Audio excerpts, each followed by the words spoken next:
relawan Ganjar meninggal dunia 1 orang, 4 luka berat. Ini terjadi di Kandang Banteng, Boyolali, Jawa Tengah. Apakah 15 orang TNI itu karena sengaja atau ini hanya sebuah kecelakaan? Bagaimana menurut kalian? Menurut analisis saya,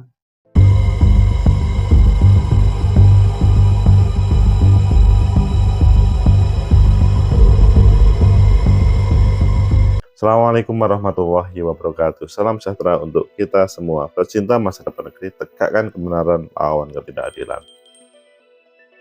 Siapapun orang kalau meninggal dunia pasti mempunyai perhatian terhadap yang meninggal, apapun. Apakah dia ada kesalahan atau tidak. Termasuk di sini adalah tim atau lebih khusus adalah relawan Ganjar Pranowo. Ada 1 yang meninggal, 4 yang luka berat. Ayo kita baca di beberapa media, sebenarnya apa hubungannya dengan prajurit TNI, 15 orang yang saat ini diperiksa. Apakah diperiksa betulan juga? Ayo kita baca di beberapa media. Pertama kita baca di Tempo, relawan Ganjar Mahfud dianiaya TPN, 1 meninggal dunia, 4 luka berat. Ini menurut saya hal yang menjadi perhatian untuk semuanya. Jangan terulang lagi. Kemudian yang kedua adalah di Antara, Ganjar berduka relawannya di Jawa Tengah meninggal karena kekerasan. Menurut saya, siapapun orangnya pasti tidak terima kalau ada sebuah kekerasan terjadi, apakah itu pihak lawan atau kawan. Tapi mungkin bagi orang-orang tertentu berbeda. Kemudian di CNN Indonesia, 15 prajurit TNI ditahan usai diduga aniaya relawan Ganjar di Boyolali. Wow, ini semoga serius. Ada ketegasan penindakan. Tapi coba kita lihat lagi di Kompas, prajurit TNI aniaya sejumlah warga beratribut relawan Ganjar, Kapuspen, sedang diperiksa Denpom. Kalian pilih yang mana? Oke, kita supaya berimbang, kita pilih yang Tempo dan kemudian nanti kita hubungkan dengan yang ada di CNN Indonesia. Relawan Ganjar Mahfud dianiaya TPN, 1 meninggal dunia, 4 luka berat. Tempo.go Jakarta, Deputi Hukum Tim Pemenangan Nasional Ganjar Pranowo Mahfud MD, yaitu Todung Mulya Lubis, menyatakan 1 orang relawan meninggal dunia dan 4 luka berat akibat aksi penganiayaan yang terjadi di Boyolali pada hari Sabtu 30 Desember 2023. Wow. Pada hari kampanye. Kami mendapatkan laporan dari Klaten Boyolali dan ada ini laporan tindak kekerasan yang sangat tidak kami bisa terima. 1 meninggal dunia dan 4 orang mengalami luka-luka, kata Todung. Todung mengatakan salah satu relawan meninggal dunia berasal dari Klaten. Relawan itu menurut dia mengalami aksi kekerasan yang dilakukan oleh relawan dari pasangan calon presiden dan calon wakil presiden lainnya. Oh, ini beritanya dari relawan lain, bukan TNI. Coba kita lanjutkan. Yang meninggal dunia ini adalah relawan pendukung Ganjar, diduga mengalami kekerasan dan brutalitas oleh oknum pasangan calon yang lain. Loh. Kalau ini, 4 korban luka-luka dianiaya anggota TNI, ini beda lagi. Sementara 4 korban luka-luka menurut Todung mengalami penganiayaan oleh sejumlah anggota TNI. Dia pun mendesak Panglima TNI untuk segera mengambil tindakan. Jadi kalau dalam versi di Tempo ini, yang meninggal itu pasangan calon lain, maksudnya relawan lain. Kalau 4 yang luka-luka itu adalah produk dari prajurit TNI, sehingga harus ditegakkan. Kalau ini benar, kami ingin meminta Panglima TNI untuk mengambil tindakan tegas dan mempertanggungjawabkan secara hukum mereka yang melakukan tindakan kekerasan ini. Sehingga hal ini langsung kita baca di Tempo, di CNN. 15 prajurit TNI ditahan usai diduga aniaya relawan Ganjar di Boyolali. Oh, ini langsung ada tindakan. Sebanyak 15 prajurit TNI ditahan buntut dugaan penganiayaan terhadap relawan pendukung Ganjar Pranowo di depan markas KOM Yonif Rider 408 garing SPH Jalan Perintis Kemerdekaan Boyolali, Jawa Tengah. Lewat Brimob. Penahanan ini atas perintah Kasat Jenderal Maruli Simanjuntak untuk mempermudah proses pemeriksaan dan penyelidikan atas peristiwa tersebut.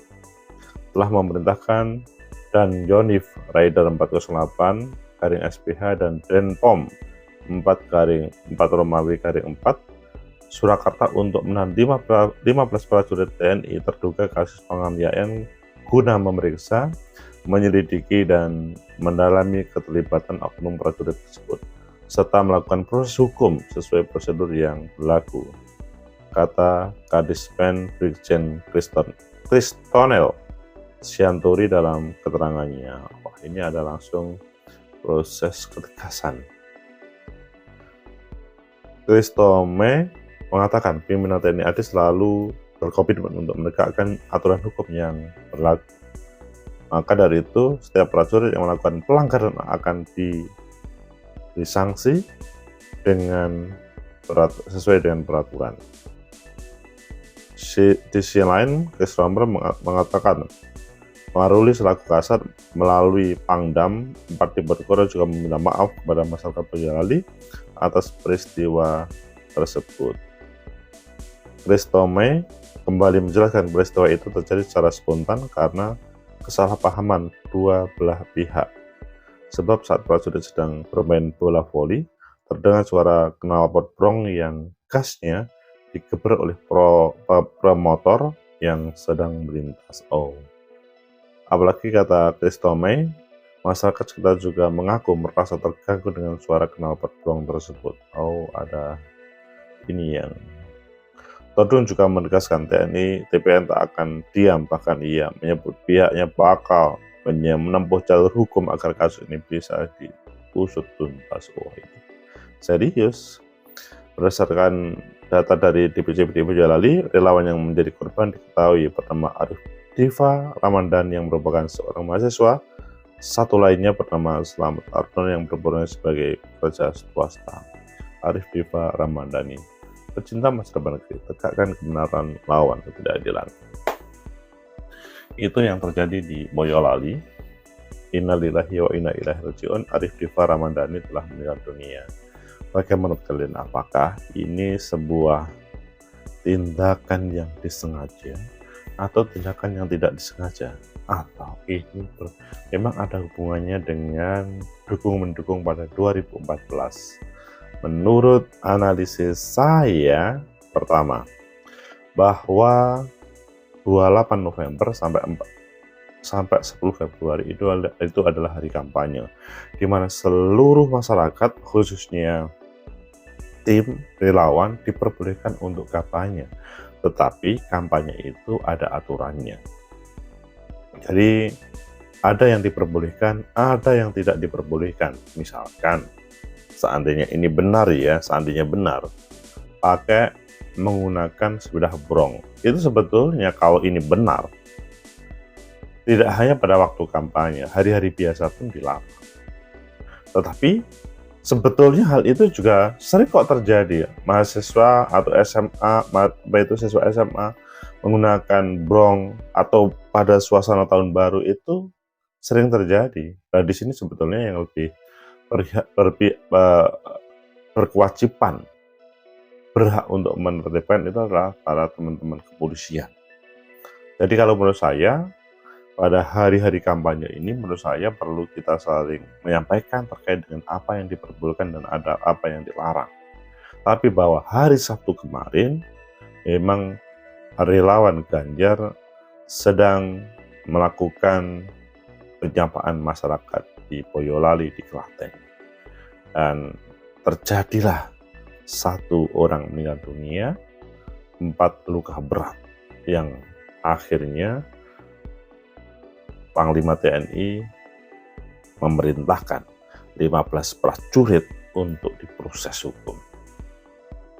Jadi yang pertama analisanya adalah seharusnya pulih untuk melakukan kampanye termasuk relawan di dalamnya, tapi menjadi masalah ketika persepsi masyarakat terhadap kampanye itu menjadi hal-hal yang mengganggu terhadap masyarakat. Kemudian yang kedua, tapi apakah boleh kemudian dianiaya meninggal dunia bahkan luka berat? Itu jelas tidak boleh.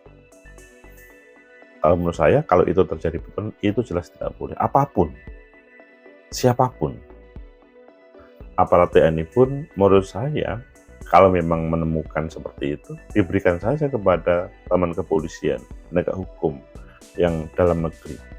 Karena ini akan mempunyai efek panjang dalam proses penegakan hukum yang ada di negeri ini. Bahwa kita kalau mendengar, taruhlah misalkan itu benar, knalpot brong, pasti memang kita sangat terganggu. Tetapi ya seharusnya kita menyampaikan kepada teman-teman kepolisian untuk memprosesnya. Berbeda suasananya, sehingga kalau saya sangat apresiasi terhadap Panglima TNI ketika langsung memproses. Tapi jangan sampai ini 15 prajurit TNI ini ada juga menjadi korban. Jadi sebenarnya siapa yang pelakunya? Ini jadi yang perlu kita cari solusinya. Jangan sampai 15 prajurit TNI ini menjadi korban seakan-akan untuk memperbaiki sebuah citra, ataupun satu orang yang meninggal, 4 yang terluka itu kemudian menjadi semacam sebuah senjata. Tetapi kalau menurut saya, lebih baik ini memang ditegakkan secara pidana, secara yang terjadi di TNI. Jadi penegakan hukum itu harus terjadi supaya ini clear dan tidak terulang. Menurut saya sampai ada orang yang meninggal, luka berat, yang pada kesempatan ini kan sebetulnya kampanye berbeda dengan zaman dulu. Ini saat-saat tertentu saja. Sehingga Todung Mulya Lubis perlu lebih serius, maksudnya melanjutkan ke ranah hukum secara serius. Kemudian Panglima TNI juga tetap melanjutkan untuk 15 prajurit.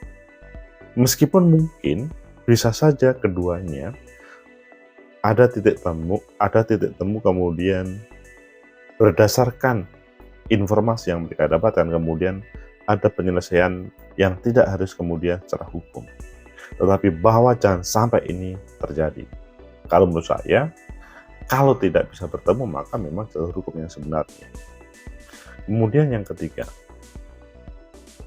semoga ini tidak terulang lagi pada episode selanjutnya. Terjadi pada siapapun menurut saya.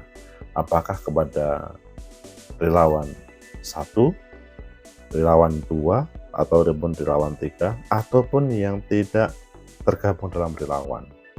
Karena masa kampanye itu adalah masa yang sebetulnya digunakan untuk menyapa masyarakat, tetapi di sini malah terjadi sebuah petaka.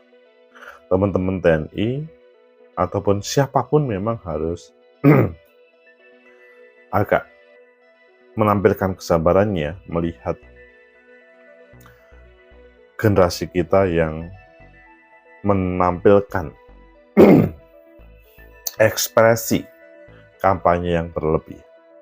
Mereka perlu diingatkan secara keras, tapi tidak harus kemudian menjadi korban misalkan meninggal dunia atau luka berat.